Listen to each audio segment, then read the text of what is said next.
Hello, Thundercats. I am Miss Jones, of course, and remember, we're celebrating National School Counseling Week. I want to ask you a question. Did you know that your attitude can help you take on challenges and obstacles that you face in your daily life? Well, we all know people who are grumpy or negative or ungrateful. We read the book yesterday. They find it easier to complain about their obstacles than to work through them. But as Michael Jordan once said, obstacles don't have to stop you. If you run into a wall, don't turn around and give up. Figure out how to climb it, go through it, or work around it. Also, Babe Ruth, he was one of the greatest baseball players ever. He had a similar attitude.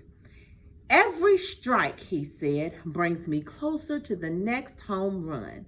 And he hit 714 home runs, which was a record, and that record lasted for almost 40 years. So take a moment to think about your attitude. Do you approach things positively or negatively? Do you reach out to others for support? So reach out to me and feel free to stop by my office anytime if your teacher gives you permission. All right, so today is Wednesday and we're talking about offering encouragement. So you were supposed to bring your teacher a small treat just to say thank you for supporting the counseling program. And then teachers, you have a sheet. They're in my office. If you could stop by, I'm helping build better humans by. And then you're just going to write how your students are helping you to be better. Our book for today is A Chair for My Mother. Are we ready? All right. My mother works as a waitress in the Blue Towel Diner. After school sometimes, I go to meet her there. Then her boss, Josephine, gives me a job too. I wash the salt and pepper shakers and I fill the ketchups. One time, I peeled all the onions for the onion soup. When I finish, Josephine says, "Good work, honey," and she pays me. Every time I put half of my money into the jar. Here's the jar. It takes a long time to fill a jar this big. Every day when my mother comes home from work, I take down the jar. My mommy empties all her change from her tips out of her purse for me to count. Then we push all of the coins into the jar. Sometimes my mama is laughing when she comes home from work. Sometimes she's so tired she falls asleep while I count the money into piles. Some days she has lots of tips, but some days she only has a little. Then she looks worried. But each evening, every single shiny coin goes into the jar. We sit in the kitchen to count the tips. Usually Grandma sits with us too. While we count, she likes to hum. Often she has money in her old leather wallet for us. Whenever she gets a good bargain on tomatoes or bananas or something she buys, she puts the savings and they go into the jar. When we can't get a single other coin into the jar, we are going to take out all the money and go and buy a chair. It's a pretty chair. Yes, a chair. A wonderful, beautiful, fat, soft armchair. We will get one covered in velvet with roses all over it. We're going to get the best chair in the whole world. That is because our old chairs burned up. There was a big fire in our other house. All of our chairs burned. So did our sofa, and so did everything else. That wasn't such a long time ago. My mother and I were coming home from buying new shoes. I had new sandals. She had new pumps. We were walking to our house from the bus. We were looking at everyone's tulips. She was saying she liked red tulips, and I was saying I liked yellow ones. Then we came to our block.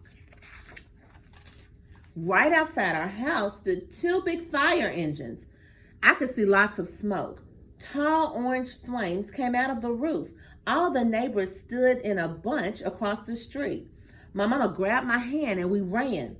My Uncle Sandy saw us and he ran to us. Mama yelled, "Where's Mother?" I yelled, "Where's my grandma?" My Aunt Ida waved and shouted, "She's here, she's here. She's okay, don't worry." Grandma was all right. Our cat was safe too, though it took a while to find her. But everything else in our whole house was spoiled. What was left of the house was turned to charcoal and ashes. We went to stay with my mother's sister, Aunt Ida, and Uncle Sandy. Then we were able to move into the apartment downstairs. We painted the walls yellow. The floors were all shiny, but the rooms were very empty. The first day we moved in, the neighbors brought pizza and cake and ice cream, and they brought a lot of other things too. The family across the street brought a table and 3 kitchen chairs. The very old man next door gave us a bed from when his children were little. My other grandpa brought us a beautiful rug. My mother's other sister, Sally, had made us red and white curtains. Mama's boss, Josephine, brought us pots and pans, silverware, and dishes. My cousin brought me her own stuffed bear. Everyone clapped when my grandma made a speech. "You are all the kindest people," she said, "and we thank you very, very much. It's lucky that we're young and we can start all over." That was last year, but we still have no sofa and no big chairs. When Mama comes home, her feet hurt. "There's no good place for me to take a load off my feet," she says. When Grandma wants to sit back and hum and cut up potatoes, she has to get as comfortable as she can on a hard kitchen chair. So that is how Mama brought home the biggest jar she could find at the diner, and all the coins started to go into the jar. Now the jar is too heavy for me to lift down. Uncle Sandy gave me a quarter. He had to boost me up so I can put it in. After supper, Mama and Grandma and I stood in front of the jar. "Well, I never would have believed it, but I guess it's full," Mama said. My mother brought home little paper wrappers for the nickels and the dimes and the quarters. I counted them all out and wrapped them all up. On my mother's day off, we took all the coins to the bank. The bank exchanged them for $10 bills. Then we took the bus downtown to shop for our chair. We shopped through 4 furniture stores. We tried out big chairs and smaller ones, high chairs and low chairs, soft chairs and harder ones. But Grandma said she felt like Goldilocks and the 3 Bears trying out all those chairs. Finally, we found the chair we were all dreaming of, and the money in the jar was enough to pay for it. We called Aunt Ida and Uncle Sandy. They came right down in their pickup truck to drive the chair home for us. They knew we couldn't wait for it to be delivered. I tried out our chair in the back of the truck. Mama wouldn't let me sit there while we drove, but they let me sit in it while they carried it up to the door. We sat the chair right beside the window and the red and white curtains.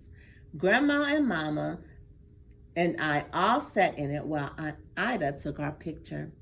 Now Grandma sits in it and talks with people going by in the daytime, and Mama sits down and watches the news on TV when she comes home from her job. After supper, I sit with her and she can reach right up and turn out the light if I fall asleep in her lap. The end. So, do you think that it was a good idea to get the chair? It was a chair for her mother. I think it was a great idea. She was not being selfish with the money she had. She put it in the jar so that everyone could benefit from the chair.